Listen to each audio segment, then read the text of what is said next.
Thank you very much. Thank you.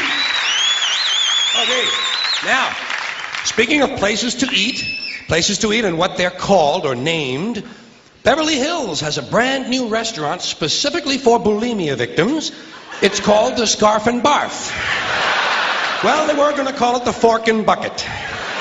Thank God, good taste prevailed. How about a restaurant for anorexics?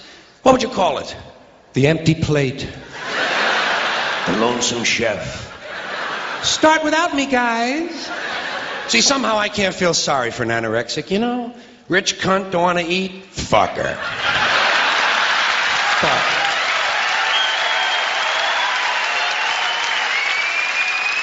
Don't eat. I give a shit.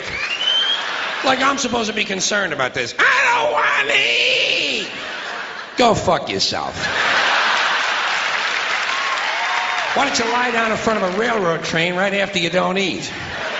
What kind of a goddamn disease is that anyway? I don't want to eat! How do we come up with this shit in this country?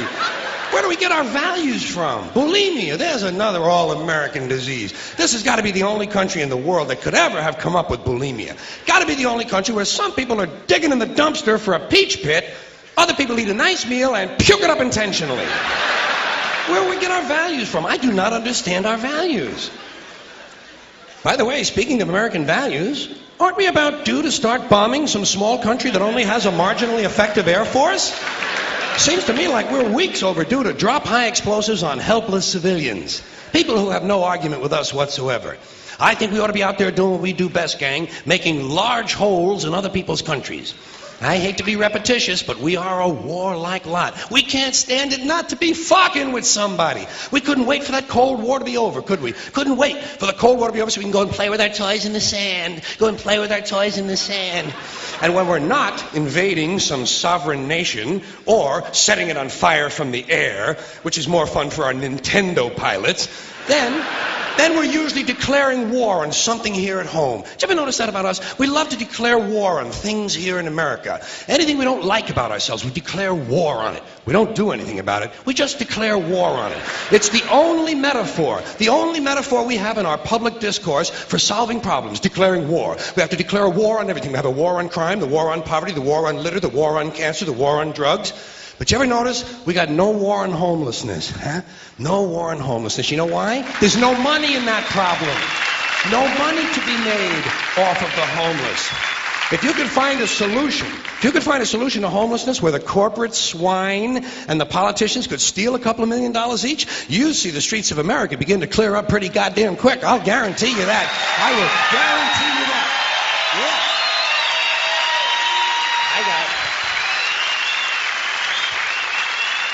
I got an idea. You know what they ought to do? Give the homeless their own magazine. Give them their own magazine. Would make them feel better, for one thing. That's a sure sign of making it in this country. Every group in this country that arrives at a certain level has its own magazine. We have Working Mother magazine, Black Entrepreneur magazine, Hispanic Business magazine. In fact, any activity engaged in by more than 4 people in this country has got a fucking magazine devoted to it.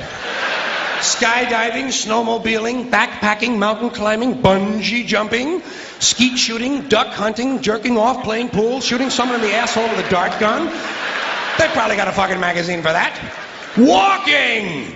For Christ's sakes, walking! There's actually a fucking magazine called Walking. Look, Dan, the new Walking is out.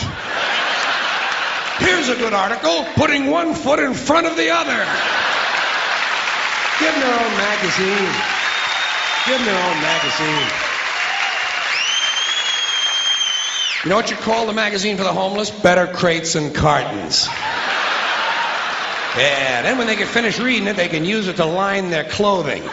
That's a good, sound business solution, isn't it? That's the kind of answer you get from a conservative American businessman in this country. Say, yeah, let them read it. When they get finished reading it, they can use it to plug up the holes in them piano crates they all seem to like to live in. A good, sound, practical, conservative American business solution. I got an idea about homelessness. You know what they ought to do? Change the name of it. Change the name of it. It's not homelessness. It's houselessness. It's houses these people need. A home is an abstract idea. A home is a setting. It's a state of mind. These people need houses. Physical, tangible structures. They need low-cost housing. But where are you going to put it? Well, that's fine, but where are you going to put it? Where are you going to put it? Nobody wants you to build low-cost housing near their house. People don't want it near them. We got something in this country, you've heard of it, it's called NIMBY. N-I-M-B-Y. Not in my backyard. People don't want anything, any kind of social help located anywhere near them. You try to open up a halfway house. Try to open up a drug rehab or an alcohol rehab center. Try to do a homeless shelter somewhere. Try to open up a little home for some retarded people who want to work their way into the community. People say, not in my backyard.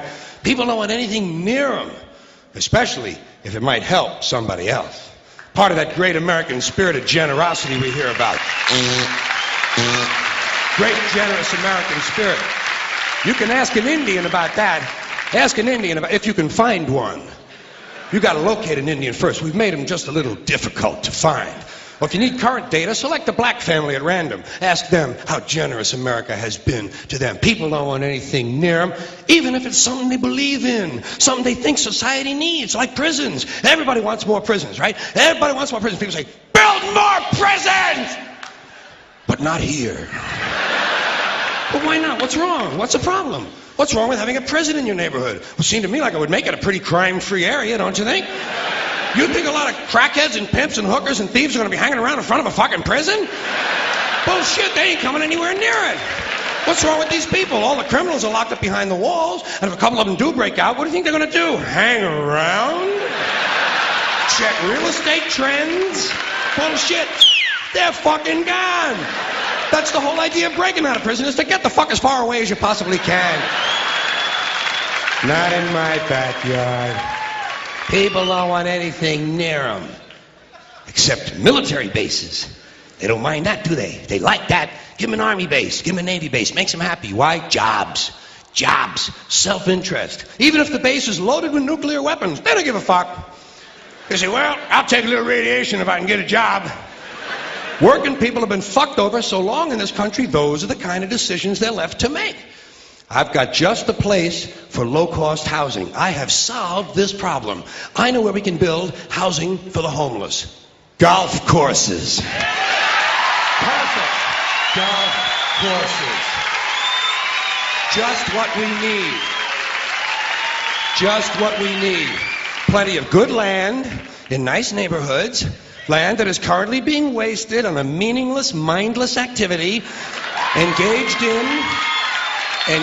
in primarily by white, well-to-do male businessmen who use the game to get together to make deals to carve this country up a little finer among themselves.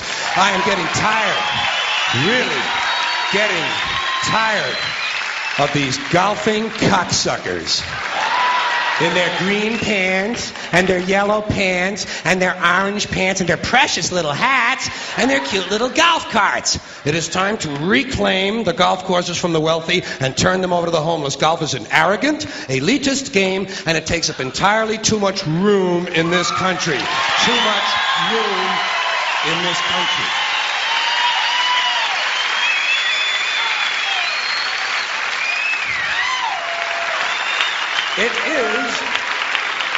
It is an arrogant game on its very design alone. Just the design of the game speaks of arrogance. Think of how big a golf course is. The ball is that fucking big. What do these pin-headed pricks need with all that land?